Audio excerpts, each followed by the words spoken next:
ओम शांति।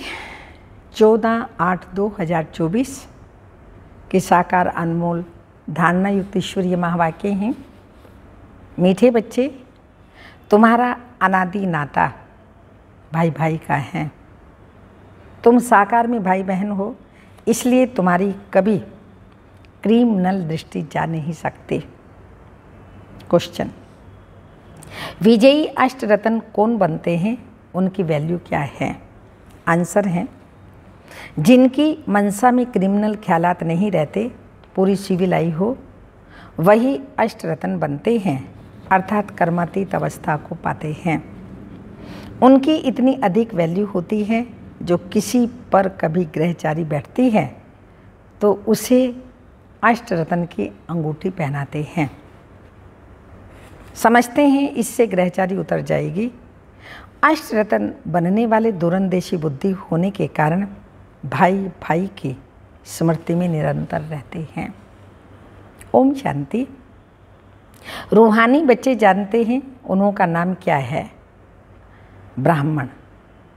ब्रह्मा कुमार और ब्रह्मा कुमारियाँ ढेर हैं। इससे सिद्ध होता है यह एडॉप्टेड चिल्ड्रन हैं, क्योंकि एक ही बाप के बच्चे हैं तो जरूर एडॉप्टेड हैं। तुम ब्रह्मा कुमार कुमारियाँ हो ही एडॉप्टेड चिल्ड्रन। बहुत चिल्ड्रन हैं, एक होते हैं प्रजापिता ब्रह्मा के और एक होते हैं परम पिता परमात्मा शिव के, तो ज़रूर उन्हों का आपस में कनेक्शन है, क्योंकि उनके हैं रूहानी बच्चे और इनके हैं जिस्मानी बच्चे। आत्मा रूप में शिव बाबा के बच्चे भाई भाई और शारीरिक रूप में प्रजापिता ब्रह्मा की संतान आपस में बहन भाई, तो ज़रूर उन्हों का आपस में कनेक्शन है, क्योंकि उनके रूहानी बच्चे इनके जिस्मानी बच्चे अगर उनके हैं तो जैसे भाई भाई हैं प्रजापिता ब्रह्मा के, साकार भाई बहन हो जाते हैं। भाई बहन की क्रिमिनल नाता कभी होता नहीं। तुम्हारे लिए भी आवाज़ होता है ना कि यह सबको भाई बहन बनाती हैं, जिससे शुद्ध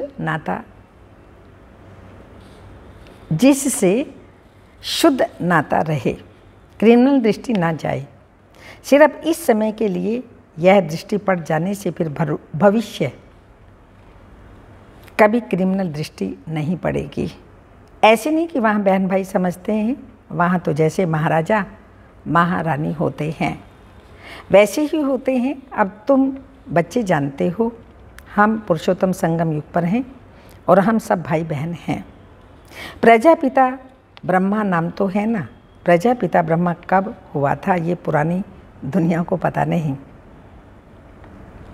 तुम यहाँ बैठे हो, जानते हो पुरुषोत्तम संगम युग बीके हैं। अभी इसे धर्म नहीं कहेंगे, ये कुल की स्थापना हो रही है। तुम ब्राह्मण कुल के हो, तुम कह सकते हो ब्रह्मा कुमार कुमारियाँ जरूर एक प्रजापिता ब्रह्मा की संतान हैं, ये नई बात है ना। तुम कह सकते हो हम बीके हैं, यूँ तो वास्तव में हम सब ब्रदर्स हैं, एक बाप के बच्चे हैं। उनके लिए एडॉप्टेड नहीं कहेंगे, हम आत्मा उनकी संतान तो अनादि हैं। वो परम पिता परमात्मा सुप्रीम सोल है और किसी को सुप्रीम अक्षर नहीं कहेंगे। सुप्रीम कहा जाता है संपूर्ण पवित्र को, ऐसे नहीं कहेंगे। सब में प्योरिटी है, प्योरिटी सीखते हैं इस संगम पर। तुम तो पुरुषोत्तम संगम युग के निवासी हो, जैसे कलयुगी निवासी सतयुग के निवासी कहा जाता है। सतयुग कलयुग को तो बहुत ही जानते हैं, अगर दूरंदेशी बुद्धि हो तो समझ सकेंगे। कलयुग और सतयुग के बीच को कहा जाता है संगम युग। शास्त्रों में फिर युगे युगे कह दिया है। बाप कहते हैं मैं युगे युगे नहीं आता हूँ। तुम्हारी बुद्धि में ये होना चाहिए कि हम पुरुषोत्तम संगम योगी ब्रह्मा कुमार कुमारियाँ हैं, ना हम सतयुग में हैं और ना हम कलयुग में हैं। संगम के बाद सतयुग आना जरूर है। तुम अभी सतयुग में जाने के लिए पुरुषार्थ कर रहे हो, वहाँ पवित्रता बिगर कोई जा नहीं सकते। इस समय तुम पवित्र बनने के लिए पुरुषार्थी हो। सब तो पवित्र नहीं हैं, कोई पतित भी होते हैं। तो बाप कहते हैं चलते चलते गिर पड़ते हैं, फिर लिख कर के छिप कर के आए, अमृत भी पीते हैं। वास्तव में जो अमृत छोड़ विष खाते हैं उनको कुछ समय आने नहीं देना है। परंतु यह भी गायन है, जब अमृत बांटा था तो विकारी असुर छिप कर के आए बैठते थे। कहते हैं इंद्र सभा में ऐसे अपवित्र आकर बैठते हैं तो उन्हें श्राप लग जाता है। एक रूहानी भी कहानी बताते हैं, एक कहानी भी बताते हैं। एक परी एक विकारी को ले आई, फिर उनका क्या हाल हुआ। विकारी तो जरूर गिर पड़ेंगे, ये समझ की बात है, विकारी चढ़ ना सके। कहते हैं वह जाकर के पत्थर बना। अब ऐसे नहीं कि मनुष्य पत्थर व झाड़ बनते हैं, पत्थर बुद्धि बन गए हैं। यहाँ आते हैं पारस बुद्धि बनने के लिए, परंतु छिपकर विष पीते हैं तो सिद्ध होता है पत्थर बुद्धि रहेंगे। यह सामने समझाया जाता है। शास्त्रों में तो ऐसे ही बैठ लिखा है। नाम रखा है इंद्र सभा, जहाँ पुखराज परी किस्म किस्म की परियां दिखाते हैं। रत्नों में भी नंबरवार होते हैं ना, कोई बहुत अच्छा रतन, कोई कम, कोई की वैल्यू कम, कोई की बहुत होती है। 9 रतन की अंगूठी भी बहुत पहनते हैं, एडवर्टाइज करते हैं, नाम तो रतन ही हैं। यहाँ बैठे हैं ना, परंतु उनमें भी कहेंगे यह हीरा है और यह पन्ना है, यह माणिक है। पुखराज भी बैठे हैं, तो रात दिन का फ़र्क है। उनकी वैल्यू में भी बहुत फ़र्क होता है। वैसे ही फिर फूलों से भेंट की जाती है, उनमें भी वैरायटी है। बच्चे जानते हैं कौन कौन फूल हैं। ब्राह्मणियाँ पंडे बनकर आती हैं, वह अच्छा फूल होता है। कहीं तो फिर स्टूडेंट भी जास्ती तीखे होते हैं समझाने करने में। बाबा ब्राह्मणी को फूल ना दे करके उनको देखें। बाबा ब्राह्मणी को फूल ना देकर उनको देंगे। सिखलाने वाले से भी उनसे गुण बड़े अच्छे होते हैं। कोई भी विकार नहीं होता, कोई में अवगुण होते हैं, क्रोध का भूत, लोभ का भूत आदि आदि। तो बाप जानते हैं यह फेवरेट पंडा है, ये सेकंड नंबर है। कोई पंडा इतना फेवरेट नहीं होता जितना जिज्ञासु जिनको ले आते हैं, वह फेवरेट होते हैं। ऐसे भी होते हैं।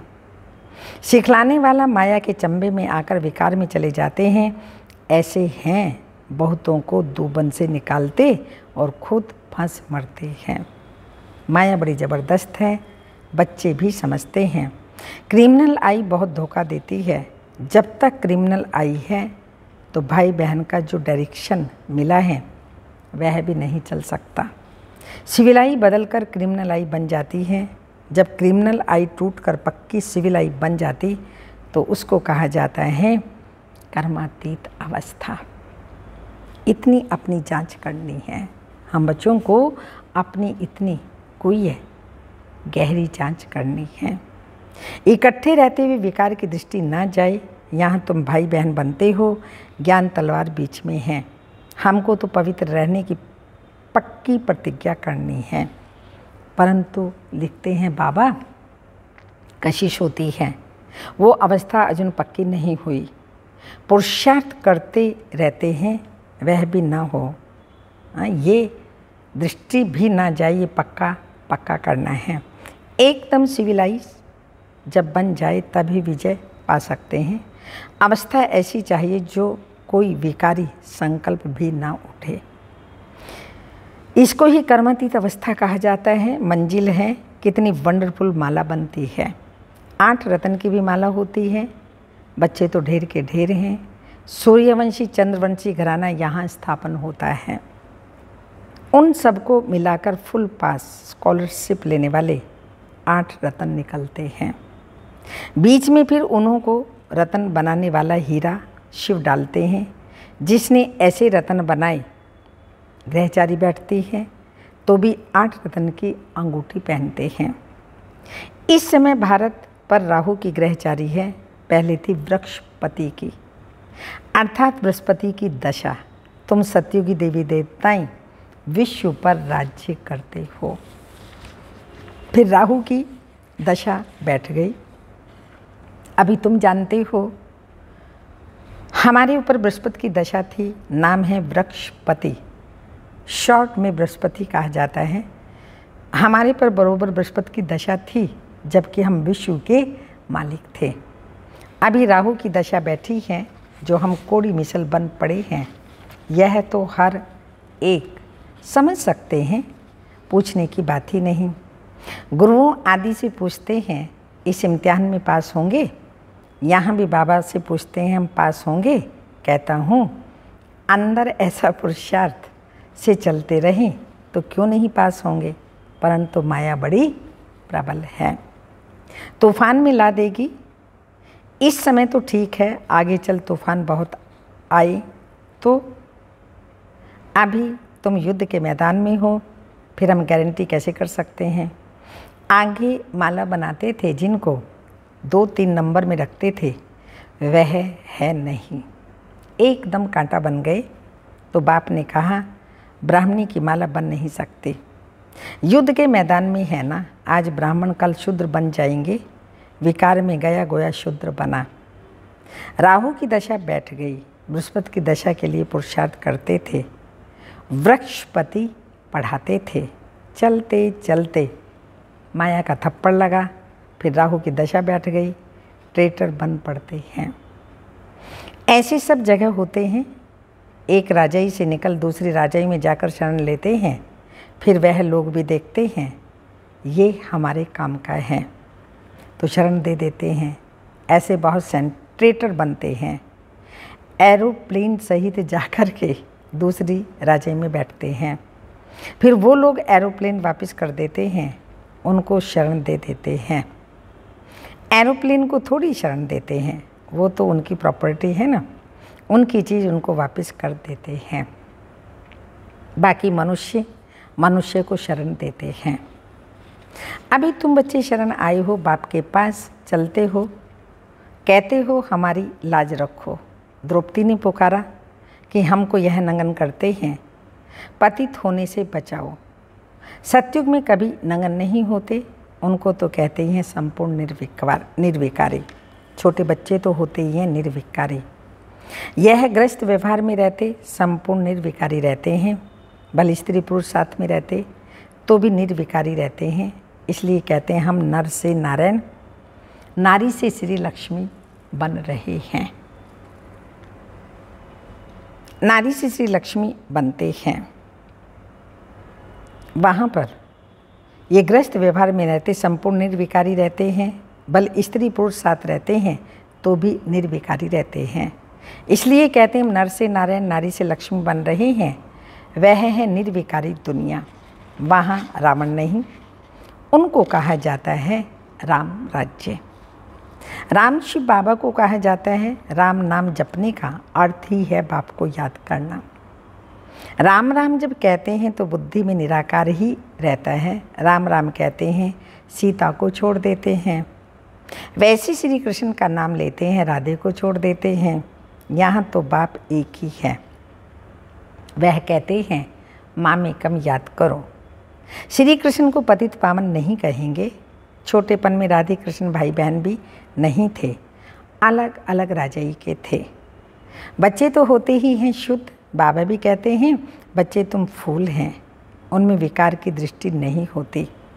जब बड़े होते हैं तब दृष्टि जाती है। इसलिए बालक सो मालक, महात्मा समान कहते हैं, बल्कि बच्चा महात्मा से भी ऊंच है। महात्मा को फिर भी मालूम है हम भ्रष्टाचार से पैदा हुए हैं। छोटे बच्चे को यह मालूम नहीं रहता, बच्चा बाप का बना और वर्षा तो है ही। तुम विश्व की राजधानी के मालिक बनते हो। कल की बात है, तुम विश्व के मालिक थे, अब फिर तुम बनते हो। इतनी प्राप्ति होती है तो स्त्री पुरुष भाई बहन बन पवित्र रहे तो क्या बड़ी बात है। कुछ तो मेहनत भी तो चाहिए। हाँ, नंबरवार पुरुषार्थ अनुसार अब बृहस्पति की दशा में जाते हो, अर्थात स्वर्ग में जाते हो। फिर पढ़ाई से कोई ऊंच पद पाते हैं, कोई मध्यम और कोई फूल भी बनते हैं। कोई क्या बगीचा है ना। ऐसे पद भी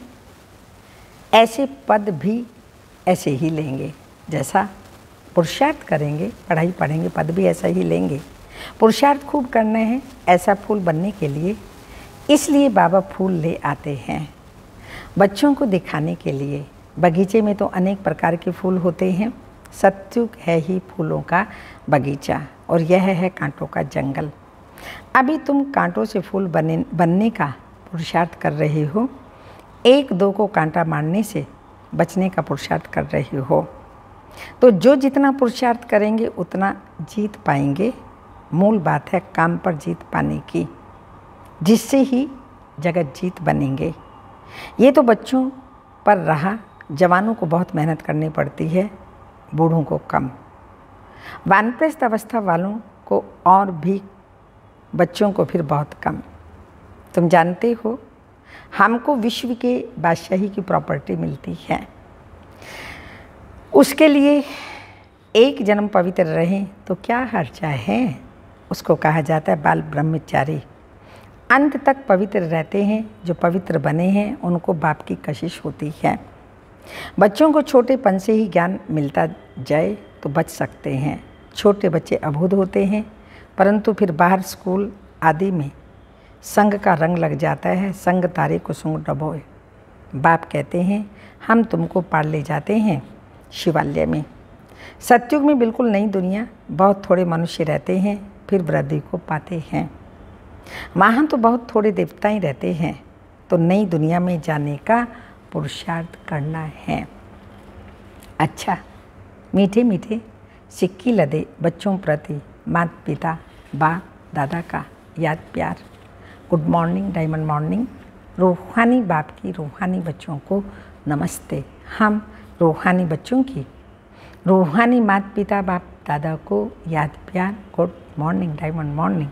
ओम नमस्ते। धारणा के लिए मुख्य सार हैं। बाप का मन पसंद बनने के लिए गुणवान बनना है।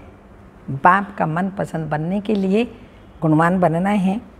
अच्छे अच्छे गुण धारण कर फूल बनना है, अवगुण निकाल देने हैं। किसी को भी कांटा नहीं लगाना है।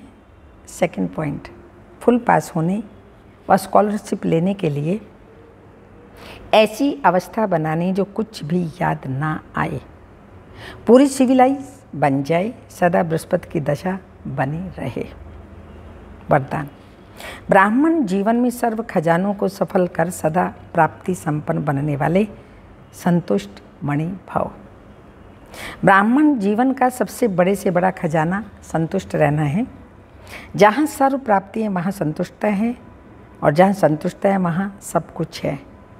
जो संतुष्टता के रतन हैं वो सब प्राप्ति स्वरूप हैं। उनका गीत है पाना था सो पा लिया आदि आदि।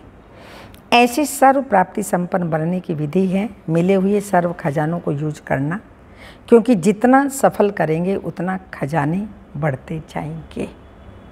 स्लोगन, होली हंस उन्हें कहा जाता है जो सदा अच्छाई रूपी मोती चुनते हैं, अवगुण रूपी कंकड़ नहीं। होली हंस उन्हें कहा जाता है जो सदा अच्छाई रूपी मोती चुगते हैं, अवगुण रूपी कंकड़ नहीं। अव्यक्त इशारा है। कई बच्चे कहते हैं बाबा आप माया के हाथ काट दो, लेकिन बाप माया के हाथ काटे तो जो काटेगा वो पाएगा ना। बाप तो सब कुछ कर सकते हैं, सेकंड का ऑर्डर है, लेकिन आपका भविष्य कैसे बनेगा। कहते हैं ना जो करेगा सो पाएगा, जितना करेगा उतना पाएगा, जैसा करेगा वैसा पाएगा। बाबा ने किया तो बाबा पाएगा ना, लेकिन बाबा कहते बच्चे तुम पुरुषार्थ करो, तुम ही तो पाना है, मैं थोड़ी सतयुग में आऊँगा। इसलिए जैसे नेपाल में छोटे बच्चों को छुरी हाथ में पकड़ाते हैं, करते खुद हैं लेकिन हाथ बच्चों का रखते हैं, ऐसे बाप भी बच्चों को कहते हैं बच्चे सिर्फ हिम्मत का हाथ रखो तो बाप की मदद से माया जीत विजयी बन जाएंगे। ओम